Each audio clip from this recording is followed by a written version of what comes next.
Tem uma série de questões na nossa vida nas quais a gente não pode fazer muita coisa, que nós temos a nossa ação limitada. Então, deixa eu te dar um exemplo. Imagina que você está com um dente doendo, está com dor de dente, né? E dor de dente é horrível, né? A gente perde o juízo, fica nervoso, né? Incomoda muito, não consegue comer. Dependendo da dor de dente, não consegue beber gelado, né? E aí você procura ajuda. Você vai ao dentista, né? Um dentista bom, pede para que o dentista te ajude e ele faz o que tem que fazer. Não é assim? Você vai lá, fala, ó, tá acontecendo tal coisa. Eu, graças a Deus, fui muito poucas vezes ao dentista, eu tive que usar aparelho, né? Quando eu era jovem, mas problema de dente mesmo nunca tive, uma vez ou outra só que aconteceu. Mas o fato é, o que eu tô falando é simples de você entender. Tem algumas questões que a gente não tem nada que fazer, né? Quando você chega lá no dentista, como é que você colabora com o dentista? Você fica esperando ele fazer o que tem que ser feito, não é? Doutor, é aqui que tá doendo, dá uma olhada aqui. Aí ele vai e faz o que tem que fazer. O máximo que você pode fazer para colaborar com ele é manter a boca aberta, né? Essa é a sua colaboração. Agora, por que eu estou contando isso, né? Por que eu quis começar essa história assim? Porque as questões emocionais, as questões de ordem interior, mentais, espirituais, emocionais, elas têm a nossa colaboração.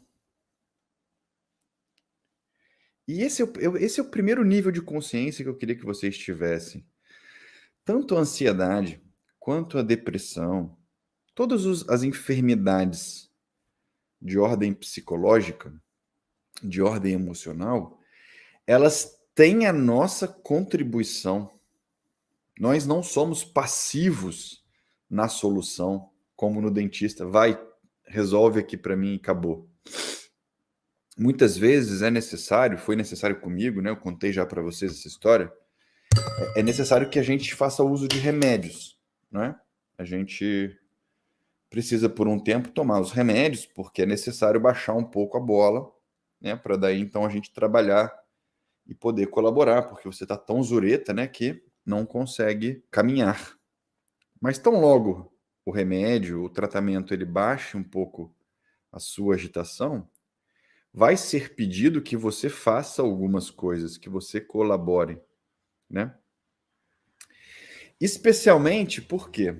Porque essas questões emocionais, pessoal, e eu vou juntar tudo isso, eu quero que você preste bem atenção, que hoje eu vou bem devagarinho para você entender.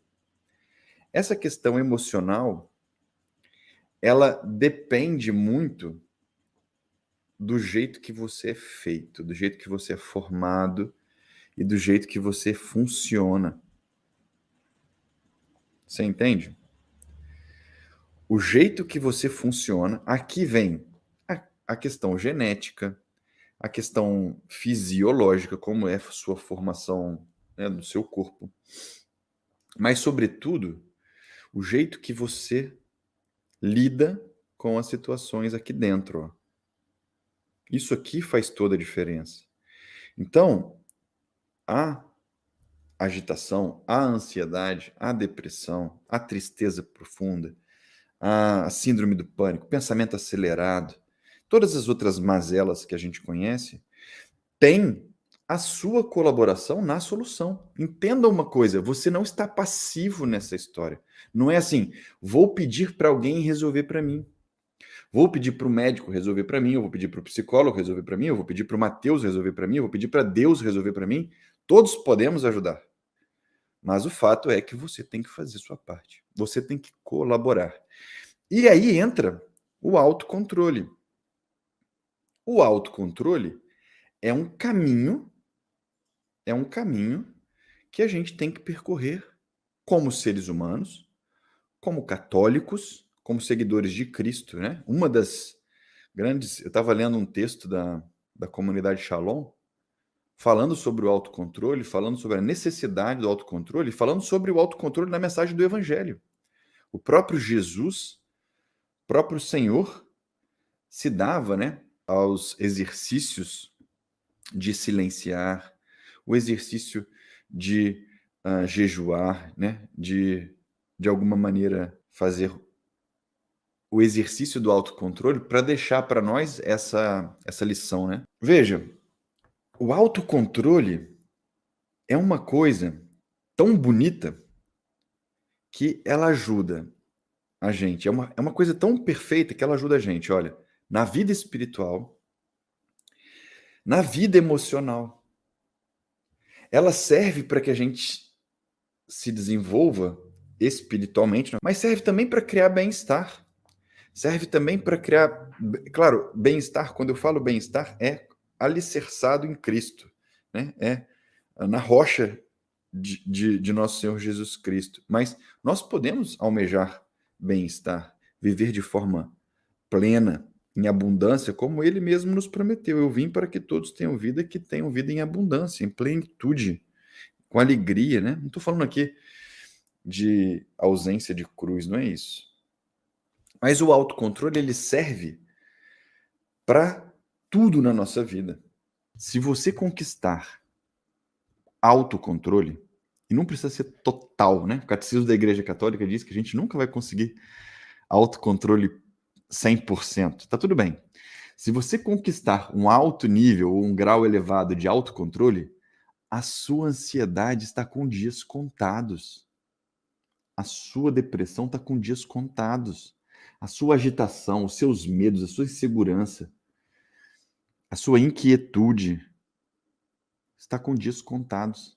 E você vai poder viver paz, força, alegria, equilíbrio, atenção para aquelas coisas que precisam de atenção. Mas antes de continuar, eu queria dizer o seguinte para você. Autocontrole pode te libertar da ansiedade. Como pode te libertar dos vícios? Só que eu primeiro queria que você não confundisse esse termo, porque eu conheço um monte de católico que se tornou mais santo que o Papa, tá? Ou que quer ser mais santo que o Papa. E que mistura as coisas, acaba criando um escrúpulo religioso que não é saudável, que não é santo. Então eu quero explicar para você que autocontrole não é autossuficiência. Você entende claramente a diferença dessas duas coisas? Então basta eu me autocontrolar que está tudo resolvido na minha vida. Então eu não preciso de mais nada, agora eu sou autossuficiente. Não, isso é errado. Nós vamos sempre depender de Deus. O autocontrole serve para darmos glórias a Deus, não para puxar a glória para nós mesmos, tá bom? Então tem que ficar claro isso.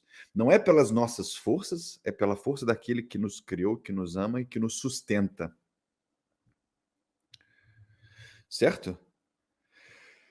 Mas o fato dele nos sustentar, do fato dele nos apoiar, nos orientar, não exime a nossa responsabilidade, não alivia a nossa responsabilidade de criarmos um domínio sobre nós mesmos.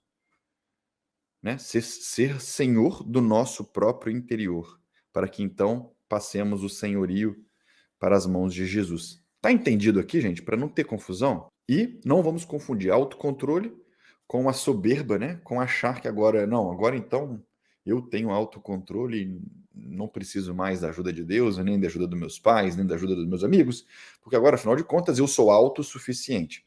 Aí você cometeu um grande erro, não é por aí que eu quero que você vá, então volta aqui. Só não mistura as coisas e não fique achando que elas são as mesmas coisas, tá bom? E como que a gente faz isso? Como é que o catecismo, como é que a Igreja Católica ensina a gente a ordenar a vontade? Com o jejum, por exemplo. Abstinência, né?